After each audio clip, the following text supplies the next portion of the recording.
السلام علیکم دوستو ساتھیوں، میں ہوں سمیع ابراہیم اور آپ دیکھ رہے ہیں سمیع ابراہیم یوٹیوب چینل۔ آج 8 جون ہے اور سوموار سن ہے 2020۔ میں سپریم کورٹ آف پاکستان کے دروازے کے سامنے کھڑا ہوں۔ یہ میرے پیچھے آپ بلڈنگ کا جو آپ کو دروازہ ہے یہ سپریم کورٹ کا ہے، اور پھر جو فوکس ہے پاکستان کی جو بڑی ڈیولپمنٹ ہے وہ سپریم کورٹ سے ہی ہو رہی ہے۔ آج بھی بڑا اہم کیس تھا، جسٹس قاضی فائز عیسیٰ صاحب کا جو ریفرنس ہے انہوں نے سپریم کورٹ آف پاکستان میں اس کو چیلنج کیا ہوا ہے، شوکاز نوٹس کو جو سپریم جوڈیشل کونسل نے دیا تھا، اور 10 ممبر بینچ جو ہے وہ اس کی سماعت کر رہا ہے۔ تو آج اس کی سماعت ہونی تھی، لیکن ایک جو جج صاحب ہیں وہ سسپیشیس ہو گیا ہے کام، معاملہ کچھ تھوڑا شک پڑ گیا ہے کہ ان کو کہیں کرونا ہو گئی ہے، کیونکہ سپریم کورٹ کے ایک جج امین الدین خان صاحب کو کرونا کا ٹیسٹ پازیٹیو آیا۔ تو یہاں پر خیال یہ کیا جا رہا ہے کہ ایک معزز ممبر جن کی ان کے ساتھ انٹریکشن تھی یا ایکسپوجر تھا اور وہ اس بینچ کا حصہ تھے، ان کے لیے اب یہ کہا گیا ہے کہ ایک ٹیسٹ تو ان کا ہو گیا، لیکن پھر ڈاکٹرز نے ایڈوائز کیا ہے نیکسٹ 48 آورز میں ان کا دوبارہ ایک ٹیسٹ ہوگا، جس کی وجہ سے آج جسٹس قاضی فائز عیسیٰ کی سماعت کرنے والا جو بینچ ہے وہ اپنی کارروائی نہیں کر سکا، اور یہ 11 جون تک اس کو مؤخر کیا گیا ہے۔ اگلی سماعت اب 11 جون کو ہوگی۔ اگر خدا نخواستہ یہ کرونا کا ٹیسٹ پازیٹیو آ جاتا ہے جج صاحب کو، تو پھر تو ڈیفینیٹلی 12 سے 14 دن تک یہ سماعت نہیں ہو سکے گی۔ پھر آگے گرمیوں کی چھٹیاں آ رہی ہیں، تو ایسا لگ رہا ہے کہ یہ جو جسٹس عمر عطا بندیال صاحب نے کہا تھا سماعت کے آغاز پر، جب یہ موجودہ جو سیریز ہے سماعت کی جب یہ شروع ہوئی تھی، کہ وہ چاہتے ہیں چھٹیوں سے پہلے اس کو ختم کر لیں، تو لگ رہا ہے شاید وہ جو وہ کرنا چاہ رہے تھے وہ نہ کر سکیں اور یہ معاملہ سپٹمبر تک لٹک جائے۔ بہرحال اب یہ 11 جون کو پتہ چلے گا کہ اس کی سماعت ہوتی ہے یا نہیں۔ نظریں اس پہ فوکس ہیں، بڑا امپورٹنٹ ہے۔ اس کی میں تھوڑی سی اپڈیٹ بیک گراؤنڈ، اور ایک اور جو دوسرا مقدمہ تھا آج اس کی سماعت ہوئی کرونا وائرس کے حوالے سے، جو آج خود نوٹس تھا، اس میں بے پناہ آج انکشافات ہوئے، گورنمنٹ کی کیا صورتحال، اور ایک بڑا امپورٹنٹ میسیج دیا سپریم کورٹ آف پاکستان نے پاکستان کی سیاسی جماعتوں کو، وہ میں آپ کے ساتھ شیئر کروں گا۔ لیکن اس سے پہلے میں جسٹس قاضی فائز عیسیٰ صاحب کے حوالے سے جو پی ایم ہاؤس میں جو اس وقت چل رہا ہے، جو پالیٹکس ہو رہی ہے، اس کے حوالے سے اپڈیٹ دے دوں کہ جب یہ اخبارات میں رپورٹ ہوا اور جس طرح جج صاحبان کے بینچ کے ممبران کے جو سوالات تھے اور جو ان کی اگنی انہوں نے اظہار کیا، کہا انہوں نے اپنی آبزرویشنز میں بھی کہ جو بات انہیں تنگ کر رہی ہے وہ یہ ہے کہ یہ جو سارا معاملہ ہے، کیا یہ ججز کی سرویلنس کے حوالے سے ہے، کیا یہ اس کے پیچھے پاکستان کی پاورفل اسٹیبلشمنٹ ہے، اور وہ قاضی فائز عیسیٰ صاحب کو اس لیے نکالنا چاہتے ہیں کہ انہوں نے اپنے فیصلے میں ان کے خلاف لینگویج دوسری استعمال کی تھی، جبکہ حکومتی جو وکیل ہیں ان کا یہی کہنا تھا کہ کوئی بھی ابو دا لا نہیں ہے، اور اگر ایک جج صاحب کے بارے میں یہ سوال ہوا ہے تو یہ تو جو پروپرائٹری ہے وہ یہ ریکوائر کرتی ہے کہ وہ جج صاحب منہ پہ ماریں کاغذات اور کہیں کہ یہ منی ٹریل ہے، اور اس سے عدالت کا بھی قد اونچا ہوگا، جج صاحب کا بھی قد اونچا ہوگا۔ اگر اب ٹیکنیکل معاملات پر قاضی فائز عیسیٰ صاحب کو اگر ریلیف دے دیا گیا تو پھر یہ ایک پرسیپشن بنے گا کہ عدالت جو ہے وہ جو مین ایشو ہے، جو کور ایشو ہے، اس سے ہٹ کے ٹیکنیکلٹیز پر اپنے ہی ججز نے اپنے ہی ایک ساتھی کو ریلیف دے دیا۔ بہرحال یہ ایک پرسیپشنز کی میں آپ کو بات بتا رہا ہوں۔ تو ایک یہ خبریں آئی تھیں کہ کچھ وزراء نے یہ کہا، اخبارات میں بھی یہ بیان دیے کہ وہ بات کریں گے پرائم منسٹر سے، اپنے ساتھیوں سے بھی انہوں نے کہا کہ یہ جوڈیشری اور ایگزیکٹو کی ایک ماحول ایسا بن رہا ہے، تاثر ایسا آ رہا ہے کہ جوڈیشری اور ایگزیکٹو کا آپس میں ٹکراؤ ہو گیا، تو اس سے بچنے کے لیے یہ جو ریفرنس ہے اس کی کبھی بھی کوئی بیچ کی صورتحال نکالا جائے۔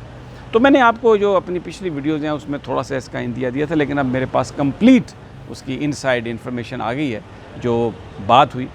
عمران خان صاحب نے، وزیر اعظم پاکستان نے سب کو تحمل سے سنا، کچھ لوگوں کو، اور یہ بھی میں آپ کو بتا دوں جو لوگ جنہوں نے عمران خان سے بات کی تھی یہ بیسیکلی تحریک انصاف کے وہ فصلی بٹیرے ہیں، جو تحریک انصاف کی جو پالیسی ہے، جو فلسفی تھی عمران خان صاحب کی، اور جو شروع سے نوجوان اور لوگ عمران خان صاحب کے ساتھ تھے، اس سے یہ ہٹ کے جو لوگ تھے فصلی بٹیرے جسے میں کہتا ہوں، جو آ جاتے ہیں اور وہ بس تیاری میں رہتے ہیں اڑنے کی کہ جیسے حالات بدلیں تو وہ کسی دوسری طرف چلے جائیں، اور پاکستان حکومتی پارٹی سے ان کا تعلق ہوتا ہے، تحریک انصاف سے نہیں۔ انہوں نے عمران خان صاحب کو یہ قائل کرنے کی کوشش کی اور کہا کہ یہ ملکی مفاد میں ہے یہ ہے وہ ہے، اس کو تھوڑا سا ادھر سے نکل جائیں، تھوڑا سا بچ کے نکل جائیں۔ خان صاحب نے سب کی باتوں کو سنا، اور میں آپ کو یہ بتا رہا ہوں بڑی ذمہ داری سے، prime minister of Pakistan Imran Khan نے کہا کہ میں نے کوئی جائیداد بنائی ہے، مجھ سے آپ سوال کر سکتے ہیں، میرے کسی ساتھی نے جائیداد بنائی ہے، آپ اس سے سوال کر سکتے ہیں۔ میں بالکل اس معاملے پر کوئی کسی طرح بھی رعایت نہیں کروں گا، اور اگر کسی نے رعایت دینے کی کوشش کی تو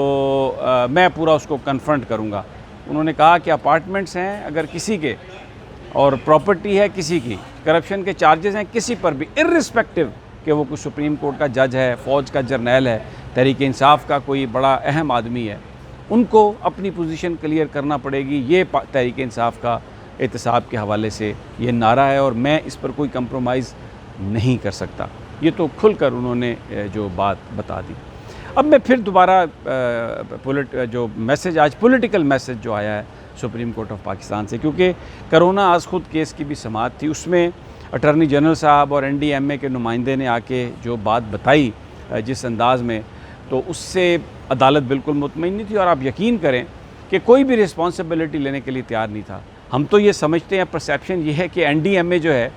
وہ تمام چیزوں کو کر رہا ہے، دیکھ رہا ہے۔ وہاں پر لیفٹیننٹ جنرل حمود الزمان کو بھی بنایا گیا کوارڈینیٹر، جنرل افضل بھی موجود ہیں، لیکن جو نمائندہ یہاں پر آج ان کا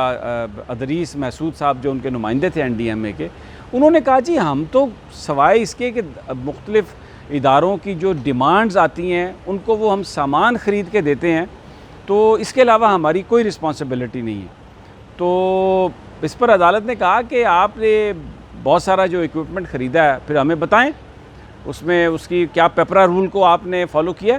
یہ تو انہوں نے کہا جی ایمرجنسی ہے۔ تو انہوں نے جج صاحب نے پھر کہا، چیف جسٹس آف پاکستان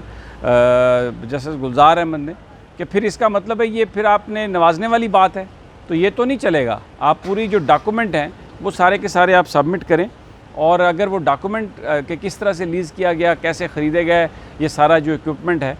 تو اس کے بعد ہم بات کریں گے۔ اچھا، پھر آج ایک جو میسج دیا سپریم کورٹ نے، پولیٹیکل میسج میں آپ کو بتاؤں، وہ یہ تھا گورنمنٹ کو اور سیاسی جماعتوں کو کہ آپ مل کر بیٹھیں، اور جو ایمرجنسی سے نپٹنے کے لیے جو پاکستان میں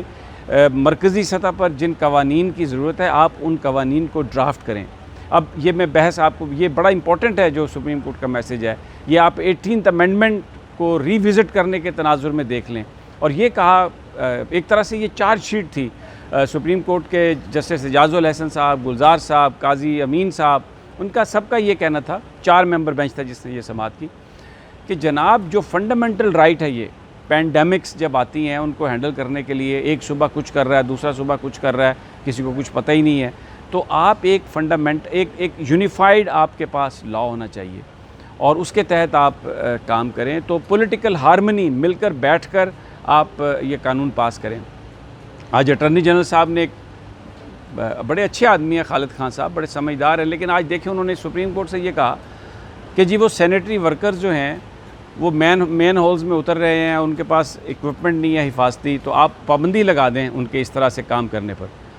ایکوپمنٹ کے بغیر۔ تو بہت جسٹس اعجاز الحسن صاحب نے کہا کہ یہ آپ کیا بات کر رہے ہیں کہ آپ یہ سارا جو کام ایگزیکٹو کا ہے آپ یہ سپریم کورٹ کے کھاتے میں ڈال رہے ہیں، آپ کیا کر رہے ہیں، گورنمنٹ کیا کر رہی ہے؟ انہوں نے کہا کہ جو